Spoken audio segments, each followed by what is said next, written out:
Machao, une formule berbère qui ouvre les contes, le « il était une fois » des grands-mères kabyles. C'est le nom que Myriam Zari a choisi pour sa petite entreprise de recouvrement de meubles située en plein cœur des Marolles à Bruxelles. Car en effet, c'est une belle histoire. Mais comme toutes les histoires du XXIe siècle, elle démarre sur Facebook.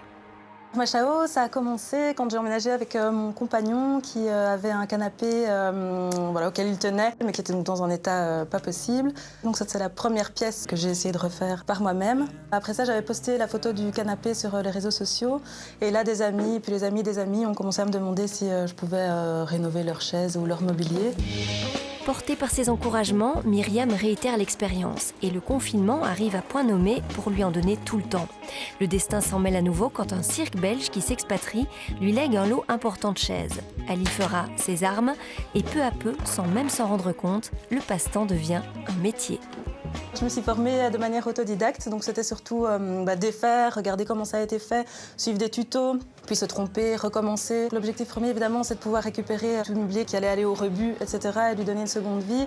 Mais après, l'aspect esthétique est hyper important aussi, parce que je prends soin de choisir des étoffes qui me plaisent, tout en faisant attention aussi que ce soit du tissu local, qui soit le plus responsable aussi.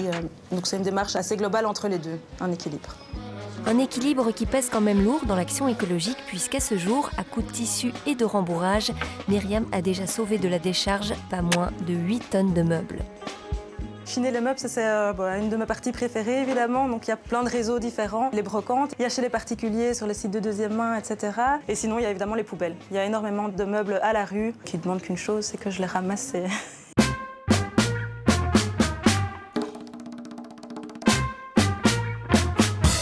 Une philosophie qui se prolonge aussi dans un choix conscient de tissus, tous fabriqués en Europe. Myriam affectionne les couleurs vives et l'inspiration du wax africain, mais s'adapte aussi totalement à la demande.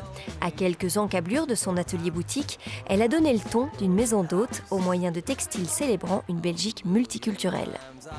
J'avais besoin ici d'intégrer des couleurs, un peu plus de lumière dans les chambres et j'ai vraiment été séduite par son travail. Premièrement, ce qui m'a attirée, c'est que c'était un produit belge, local. Ensuite, ce que j'aime chez elle, c'est ce côté dynamique que je peux retrouver dans sa collection.